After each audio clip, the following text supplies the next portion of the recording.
Just because the Dogs are off doesn't mean this isn't a big weekend in college football. Obviously, the whole season is in front of Georgia, Florida next weekend, and then you return to Athens for Missouri and Ole Miss before departing for Tennessee. Uh, Georgia not playing anybody has suddenly disappeared. So here we are. You're about to play the biggest game of the year, which is against the Gators. It's always the biggest game of the year. It's looking like that's going to be a pretty significant line. But this weekend, you've got a lot of games in college football that are important. And while y'all are watching, I know a lot of y'all.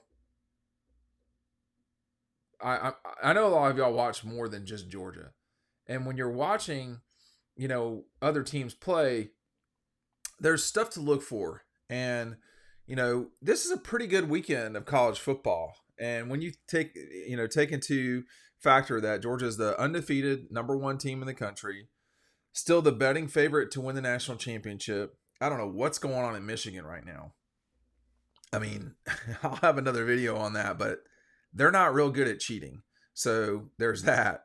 And then you have some really critical showdowns in the rest of college football, starting with Ohio State and Penn State. So why does this game matter? It is very possible / probable that Georgia will play the winner of this game.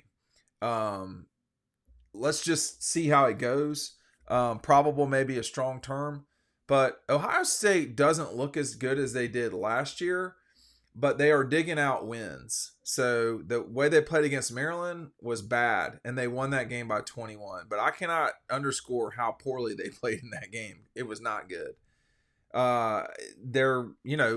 I wouldn't say miracle win over Notre Dame, but very close to that win over Notre Dame. I mean, that was a really important inch in the game of inches. And then you've got the Penn State side of this thing where, for me, it's just like, hey, is this guy going to do it or not? And my default with James Franklin is he's not. So for all of his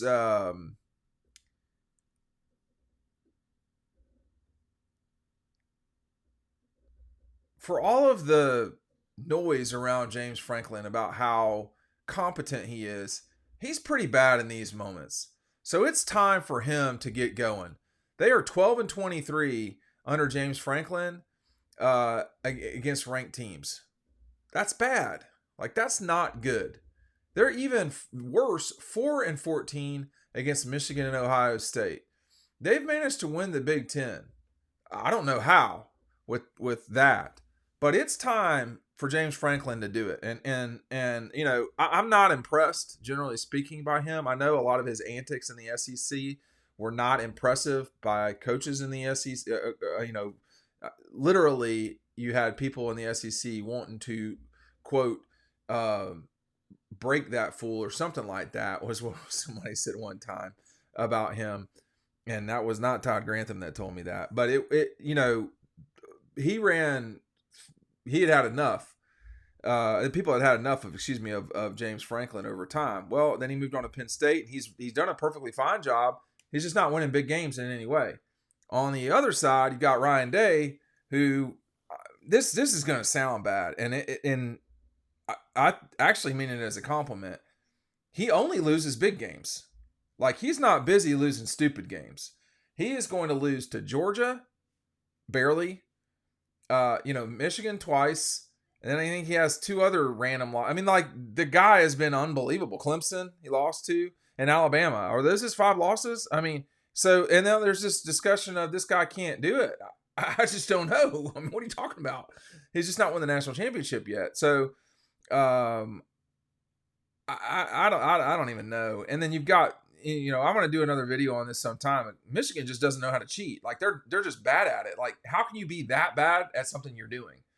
I don't know. Ask Jim Harbaugh, because he's really bad at it, and they are really bad at it right now. And that's that. How does that affect things? We've had a consequential 6-ish days here of college football, where you've had Brock Bowers is out, USC loses just dramatically, North Carolina handles Miami. Now you've got this off the field stuff with people in the Big Ten pointing at Michigan for cheating. I mean, it's not looking good over there. But I don't know how all of that swirling is going to, it's going to be a strange situation when Michigan actually does play somebody. I did want to show you all this. This is a very important part of what we're doing here. Our friends at EcoPoly are having a sale this weekend.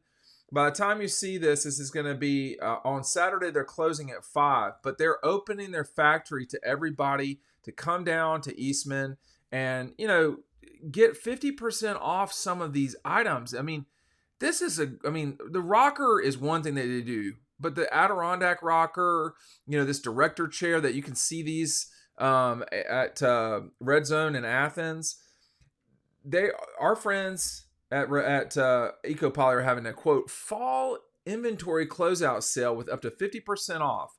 Now this sale started Thursday. They're going through Saturday, and Saturday they're opening 10 a.m. to 5. Now the Dogs don't play.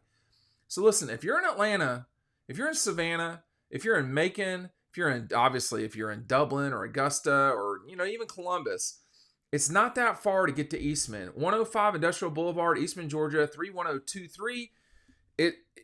And frankly, there's a lot to do there. Believe me or not, there was plenty of stuff to do there when we went there to Eastman. So go check it out if you're redoing your house. It's a great opportunity from our friends at EcoPoly. I always get confused where the picture is. Now let's get back to the subject matter at hand here. Second game we're going to talk about is this South Carolina Missouri game. So why care about this game in any way? Well, you really shouldn't, but it will give you a look at Mizzou. Okay, and Missouri has played. They played pretty well against Kentucky.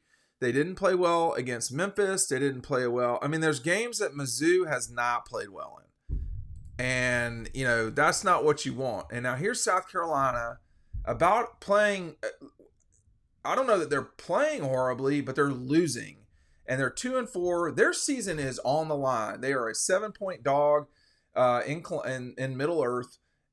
I think they can win this game. I'll be surprised if they win this game, but I think they can win this game. This is a precise game that South Carolina can just sort of show up and win.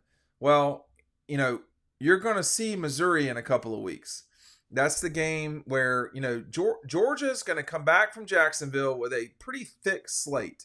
And guess who Missouri has after an off week? They have the Dogs. So Missouri's schedule really picks up here, okay?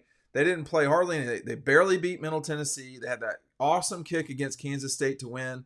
They did not play great against Memphis. They played fine against Vanderbilt. They allowed 49 points to LSU. And then they played pretty well at Kentucky, I have to say. They're going to host South Carolina, and if they can win that game, they get a week off, and then they play in Athens. And the entire East will be on the line in that game. They still have to close the season out after that with 3 relatively tough games, Tennessee, the Gators, and Arkansas, but 2 of those games are at home. So this is an important moment in the SEC. If Mizzou can get to Athens with just 1 loss in the division or in the league, that's a really big deal. So let's watch Missouri as well. And then finally, I actually do think Georgia's going to play both these teams. We know they're going to play Tennessee. I'm pretty sure they're going to play Alabama. This line has moved up slightly towards the Tide. If you look at if you look at Alabama's schedule, this is very manageable from here on out. Now, they've got the huge game with LSU, but they get a week off. So this is why Disney's paying so much money in the near future. You just can go wham, wham, wham. You went Georgia, Auburn not that long ago. Now you're getting into the thick of this thing. You've got Alabama, Tennessee, Georgia, Florida, Alabama, LSU, Georgia, Tennessee, and then Auburn, Alabama. So boom, boom, boom, boom, boom. That's the reason why they're paying all the money for these games. And then, of course, they'll have Florida State exclusively as well. So this is why Disney's paying a pile of money, making $3 billion a year at ESPN, according to new filings, not even reporting. So they're doing just fine over there, and this is the reason why. It's because they've got these sort of marquee games. Well, this is the last time this game's on for Tennessee, Alabama is on CBS. And, this has been a staple of that network. The only other one that's been bigger for them has been the cocktail party. That's it. So let's just see how Tennessee and Alabama play. These are both teams that are hurting right now in terms of throwing the football. They're not great. They both have very good defenses, I would say. They're both going to have to play well to beat Georgia. I'm not sure right now that either of them would beat Georgia on a neutral field. The good news for Tennessee is they don't play Georgia on a neutral field. They play them at Neyland. They'll probably be anywhere from an 8 to 10 point dog up at Neyland. Maybe 7, but I think it's going to be 8.5 to 9. So just keep an eye on that. What are we watching for when we see Bama and Tennessee? How does Georgia match up in that game? You're not going to be able to just line it up and run it on Georgia. Ask Auburn. Ask Kentucky. And people say, well, Auburn really ran on them. I don't know. I mean, they didn't throw on them. I mean, they didn't even have 200 and something. It was pitiful what Auburn was doing. And, the run game for Auburn doesn't cover up their inadequacies everywhere else. That was the problem with that game for Auburn. They wound up with 219 yards rushing and 88 yards passing. So to say, oh, well, they ran it on Georgia, that's like saying Georgia Tech ran it on Georgia back when Paul Johnson was the head coach. They didn't run it the way they had to. They ran it enough to get an occasional first down. That was it.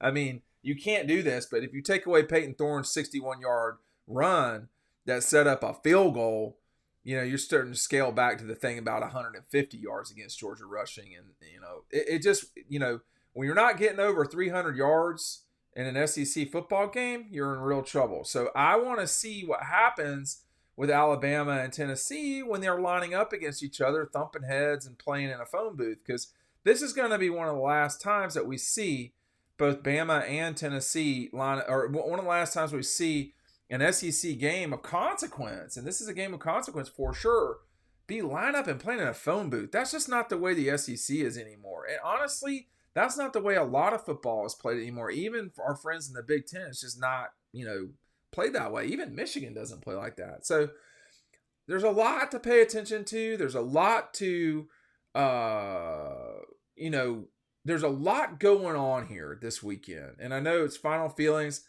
I hope everybody's having an awesome weekend. Make sure you're signing up for our newsletter, and that, the link is over on the website or down below. But this is going to be, the last gasp before, this is the last deep breath that you get before the close of this season. And it's going to be a hard and difficult close. It just is. Now, that's going to get you ready for inevitably playing in really important games at the end of the year. But, you got to get it done if you're Georgia in these last few weeks. And this weekend will give you a very good preview to Tennessee. And by the way, Ole Miss and Auburn play as well. So you got Ole Miss, Tennessee, Alabama, Missouri, and the Gators don't play. So, and you got Georgia Tech's playing as well. So almost everyone that Georgia's got remaining on their schedule, of the 5, everybody's playing except the Gators. We saw them last week against South Carolina steal that game, which, shame on you, Shane Beamer. That's why you got a broken foot. But I'm looking forward to this weekend. Let's just see how everything goes. Again, I have Ohio State over Penn State. It's time to do it or not do it. I don't want to hear about James Franklin again if they don't get it done. Tennessee, Alabama, I've got a tied. I think I took Tennessee on the points. And then Missouri, South Carolina. I think Missouri is going to win the game. I think I took Carolina. Y'all can go back and read that on the website. But anyway, thanks for watching. We'll see you on the website.